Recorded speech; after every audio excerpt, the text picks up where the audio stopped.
तो मैं कहीं ना कहीं देखता हूं कि देश में तरक्की तो हो रही है, लेकिन जरूरी यह है कि सबका हिस्सा उस तरक्की में होना चाहिए। मैं कुछ दिन पहले जब पीलीभीत आया था तो मैं एक व्यक्ति से मिला था जिसने मुझे कहा कि साहब मैं बैंक लोन लेना चाह रहा हूँ। मैंने उनसे कहा था कि आप तो मेरे पास 2 साल पहले भी आए थे। उसने कहा हाँ जी। तो मैंने कहा आप 2 साल से बैंक लोन के लिए घूम रहे हैं? उन्होंने कहा जी। मैंने कहा कि इसका कारण क्या है कि आपको नहीं मिल रहा? उन्होंने कहा साहब वो जो अफसर है वो रिश्वत मांग रहा है। वो कह रहा है कि लोन की स्वीकृति तो हम कर देंगे बट एक हिस्सा आपको रिश्वत में दे दो। मैंने ये सोचा एक आम इंसान के लिए किसी भी समय इतना मुश्किल होता है आगे बढ़ना जिंदगी में। मैं अभी पार्लियामेंट में बोल रहा था, मेरी बात ध्यान से सुनिएगा। बहुत दूर से लगी। मैं कह रहा था कि गांव की जो शिक्षा है, जो स्कूल है, उनके अंदर पढ़ाने का स्तर मामूली है। इलाज के लिए उनसे ज्यादातर ये कहा जाता है जाइए दिल्ली, जाइए लखनऊ, जाइए बरेली। मैंने कहा एक इसका इलाज बहुत जल्दी हो सकता है, शिक्षा और स्वास्थ्य का। आप एक कानून पारित कर दीजिए देश में। उस कानून में केवल आप एक चीज कहिए, जो जिला अधिकारी और कप्तान और उससे ऊंचे अधिकारी होंगे और जो सांसद, विधायक और उससे ऊंचे नेता हों, कानूनी रूप से बाधित हैं अपने बच्चों को सरकारी स्कूलों में पढ़ाने के लिए और बाधित है अपने परिवार को इलाज सरकारी अस्पतालों में कराने के लिए। जैसे ही सबको गरीबों की मार पड़ेगी, आम इंसानों की मार पड़ेगी, अपने आप 1 साल में सारे कुछ सुधार अपने आप हो जाएंगे। आज दिक्कत किस बात की हो रही है कि 2 हिंदुस्तान साथ में चल रहे हैं। एक हिंदुस्तान जिसमें आसानी से तरक्की हो रही है और एक हिंदुस्तान जिसके सपने छोटे होते जा रहे हैं। मैंने निजीकरण के बारे में अपनी चिंताएं व्यक्त की।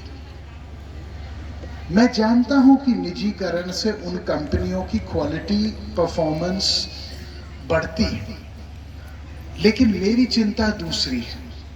मेरी चिंता रोजगार की है कि क्या दलेलगंज का कोई लड़का या लड़की उस नई व्यवस्था में नौकरी पाएंगे? देखिए, मैं राजनीति में इसलिए नहीं आया क्यों हम नाम कमाएं या आर्थिक रूप से फायदा अपना करें। हम इसलिए राजनीति में आए ताकि ये जो सिस्टम है, जो टूटा हुआ है, जो व्यवस्था है, ये व्यवस्था में कहीं ना कहीं कुछ अच्छे लोग रहेंगे तो एक उम्मीद जगी रहेगी। समस्याओं का समाधान जरूरी है, लेकिन समाधान तब होगा जब चिंताएं बार बार व्यक्त की जाएं। लोकतंत्र का अर्थ क्या है? पंडित नेहरू एक बार जीतने के बाद इलाहाबाद गए। उनसे भी एक बहुत बुजुर्ग औरत ने उनका गिरेबान पकड़ लिया, जो उनको छोटे से जानती थी। उन्होंने कहा, जवाहर, तुम तो कहते थे आजादी आएगी, ये मिलेगा, वो मिलेगा, क्या मिला? क्या मतलब है इस आजादी का? उन्होंने कहा, अम्मा ये जो तुम प्रधानमंत्री के गिरेबान पकड़ रहे हो ना, इसी को आजादी कहते हैं।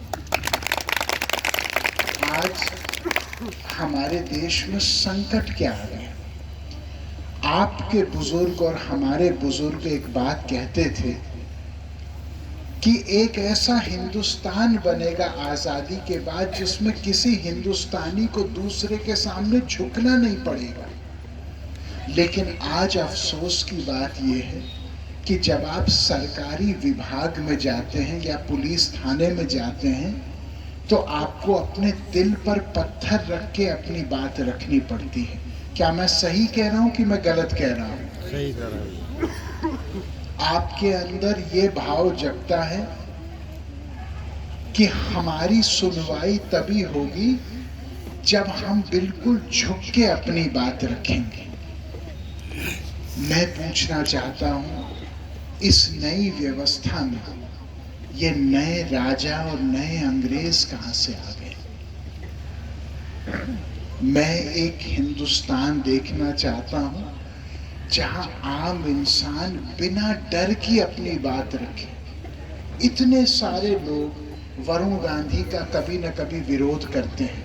मैं आपसे एक बात पूछना चाहता हूं, क्या कभी मेरे परिवार ने रंजिश के साथ काम किया? क्या हमने दुश्मनी किसी के ऊपर निकाली? क्या हमने गांव के किसी व्यक्ति को तंग किया, या हमने किसी को उठवाया या केस किसी के ऊपर लगाए? कितने लोग मेरे बारे में कभी ना कभी कुछ ना कुछ बोले। हमने क्या सोचा? पता हमने क्या सोचा? हमने सोचा कि हम इस पीलीभीत के परिवार के मुखिया हैं। अगर कोई आदमी हमसे नाराज है तो जरूर हम में कोई कमी होगी। हमने सोचा अगर जैसे कोई छोटा परिवार